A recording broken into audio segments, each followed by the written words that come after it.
हा, तर आज आपण काय करू, हे वेगवेगळ्या प्रकारचे जे ऑइल सील असते ते ऑइल सीलवर जो नंबर लिहिलेला असतो त्या नंबरचा अर्थ काय, त्याच्यानंतर ते ऑइल सील लिकेज वारंवार लिकेज होण्याची कारणं काय, त्याच्यानंतर त्या ऑइल सीलसाठी कुठलं मटेरियल वापरलं जातं आणि ऑइल सीलचे प्रकार किती आहेत हे आज आपण बघणार आहोत. तर सगळ्यात महत्त्वाचं बघू, ऑइल सीलचा वापर हा कोणत्याही हाऊजिंगवरील शाफ्टवर बसवण्यासाठी केला जातो की ज्यामुळे त्या हाऊजिंगमधील शाफ्ट व हाऊजिंग यामधील अंतर त्या ऑइल सीलद्वारे भरून काढले जाते व हाऊजिंगमधील ऑइल बाहेर येण्यापासून रोखलं जातं. तर आता ऑइल सीलचा नंबर, ऑइल सीलवर हे जे नंबर लिहिलेले असतात बघा, हे इथं दाखवा, हे जे नंबर लिहिलेले आहेत ह्या नंबरचा अर्थ काय होतो, काय लिहिलं ह्याच्यावर 105 130 आणि 12 का 10 13 आहे ना, 105 110. आता दुसरं एक ऑइल सील आहे आपल्याकडे हवा, त्याचं 130 150 आणि 14.5 बरोबर आहे का. तर आता ह्या ऑइल सीलवर जे लिहिलंय 130 म्हणजेच ह्या ऑइल सीलचा, हे जे ऑइल सील आहे याचा इंटरनल डायमीटर म्हणजे ही आतली बाजू, ह्या आतल्या बाजूचा डायमीटर आहे ती 130 मिलीमीटर आहे.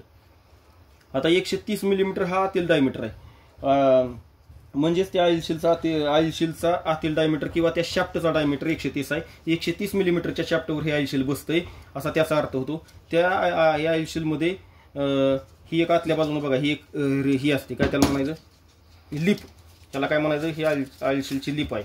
ही आतली जी बाजू आहे का ह्याला म्हणायचं लिप, ही लिप आहे. ही ऑइल सीलची आतली बाजू म्हणजे इंटरनल डायमीटरची बसतो ती लिप आहे. ह्या लिपवर एक स्प्रिंग असते. आता या ऑइल सीलमध्ये तीच लिप नाही, स्प्रिंग नाही. या लिपवर एक स्प्रिंग बसते आणि ते शाफ्टला अशी पकडून ठेवते, त्यामुळे आतील ऑइल हे बाहेर येऊ शकत नाही आणि त्या शाफ्टला पकडून ठेवलं जातं. आता त्या ऑइल सीलवर दुसरा जो नंबर दिलेला आहे हा दुसरा नंबर आहे 150 आहे का, 150. तर 150 म्हणजे याचा अर्थ 150 मिलीमीटर. हा 150 मिलीमीटर म्हणजे हा ऑइल सीलचा हा आउटसाइड डायमीटर किंवा बाहेरचा डायमीटर होय.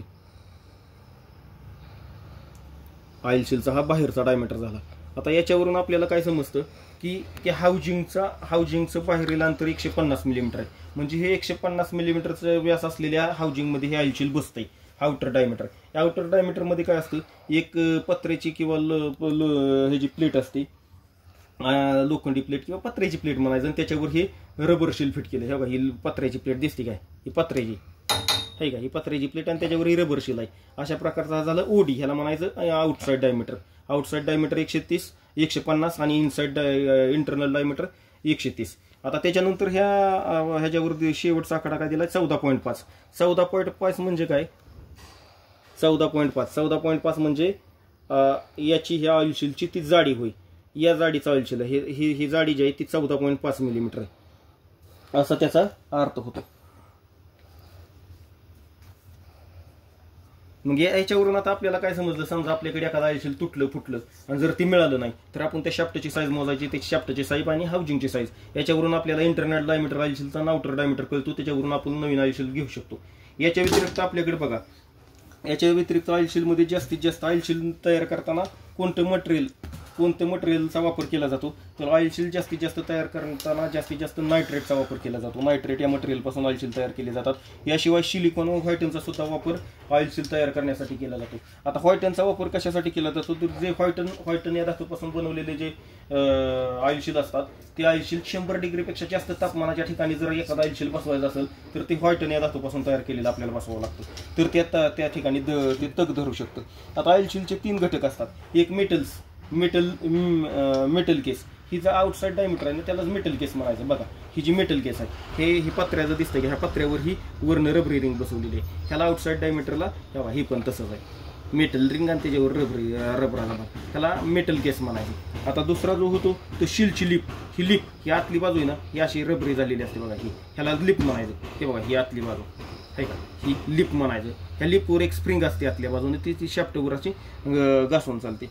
आणि तिसरा भाग असतो ऑइल सीलचा म्हणजे स्प्रिंग, ती ह्याच्यावर बसवलेली असते. हे झाले त्याचे घटक. आता ऑइल सील वारंवार लिकेज जे होतं कशामुळे होतं, तर ऑइल सील आपण बसवताना जर चुकीचं बसवलं, इम्प्रॉपर इन्स्टॉलेशन म्हणायचं त्याला, जर चुकीच्या पद्धतीने ऑइल सील बसवलं, बसताना बसत नसेल तर आपण ठोकून बसवतो किंवा एखादी बाजू खाली जाते वर जाते, त्यावेळेस या ऑइल सीलचं हे बाजूचं हे रबर रिंग निघणं किंवा ही जी लिप आहे ही लिप ही जी लिप आता आपण क्रँकशाफ्टवर पुढे समोरचं ऑइल शील बसवतो टायमिंग कवरचं, तर त्यावेळेस ही लिप बसत नाही, ती लिप अशी वाकडी होते, त्यावेळेस तिथून सुद्धा ऑइल लिकेज होतं. हे असं जर झालं तर हे ऑइल त्या ठिकाणाहून लिकेज होतं. ही लिप सुद्धा आतल्या बाजून अशीच बसली पाहिजे आणि ही सुद्धा ह्याचा सुद्धा बसवताना ही निघलं नाही पाहिजे, तर ते ऑइल शील प्रॉपर बसतं. दुसरा महत्त्वाचा घटक आहे त्यामध्ये शाफ्टला गाळ्या. आता आपल्याकडे क्रँकशाफ्टचं फ्रंट एंडचं ऑइल शील बसवताना त्या क्रँकशाफ्टच्या ठिकाणी गाळ्या आलेल्या असतात. त्या गाळ्यामुळे ही लिप त्याच्यावर बसली तरी त्याच्यामधून ऑइल शील येतं, तर ती गाळा प्रॉपर फिनिशिंग असला पाहिजे किंवा तो शाफ्ट प्रॉपर फिनिश केलेला पाहिजे, त्यामुळे त्या ऑइल लिकेज होत नाही. त्याच्यानंतर तिसरा महत्त्वाचा घटक की ब्रिदर चोकअप असणे. त्या समजा एखादा डिफरेन्शियल आहे किंवा गिअरबॉक्स आहे, गिअरबॉक्समध्ये असं फिरून फिरून उष्णता निर्माण होते, त्यावेळेस ती बाहेर पडायला त्याला जागा मिळाली पाहिजे. त्यासाठी प्रत्येक गिअरबॉक्सवर डिफरेन्शियल हाऊसिंगवर इंजिनला ब्रिदर दिलेले असतात. ते ब्रिदर जर चोकअप झाले तर ते बघा, डिफरेन्शियल असेल तर डिफरेन्शियलचं पिनियनचं ऑइलशील लिकेज होतं किंवा ॲक्सेलचं शाफ्ट लिकेज होतात, ॲक्सेल शाफ्टच्या तिथलं ऑइलशील लिकेज होतं, तिथनं चिकटा येतो आपण म्हणतो. किंवा एखादा इंजिनमध्ये सुद्धा असं झालं तर ते टायमिंग कोअरचं ऑइलशील किंवा क्रँकशाफ्टचं रिअर एंड ऑइलशील लिकेज होतं.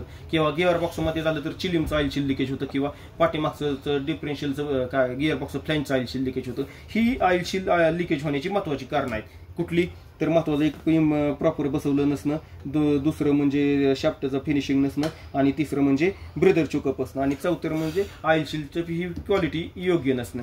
अशा प्रकारची कारणं ऑइलशीलची झाली. ती ऑइलशीलचा इनर डायमीटर, आउटर डायमीटर आणि त्याची जाडी ही महत्त्वाचा घटक आपल्याला याच्यावरून कळलं असतात.